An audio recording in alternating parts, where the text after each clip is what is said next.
હું દીપાલી ઠક્કર આજના વિડીયોમાં ગણપતિ દાદા આપણા બુદ્ધિ પ્રદાતા છે તેના વિશે જણાવું છું।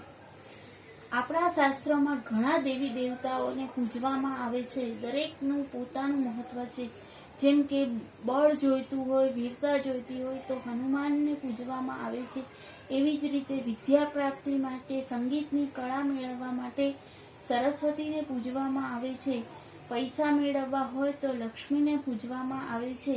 એવી જ રીતે કોઈ પણ શુભ કાર્ય શરૂ કરવાનું હોય તો તેમાં ગણપતિને પ્રથમ પૂજવામાં આવે છે।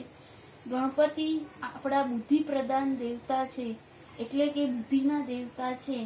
જ્યારે શિવજી ગણપતિ અને કાર્તિકને દુનિયાની પ્રદક્ષિણા કરવાનું કહે છે ત્યારે કાર્તિક ભગવાન તેના વાહન મોર સાથે પૃથ્વીની પ્રદક્ષિણા કરવા જાય છે। ત્યારે ગણપતિ દાદા શિવ પાર્વતીને એટલે કે તેના માતા પિતાની 3 વાર પ્રદક્ષિણા કરે છે। એટલે કે મા બાપ જ તેની દુનિયા છે। આમ ગણપતિ આપણા પ્રેરક છે। બસ થેન્ક યુ।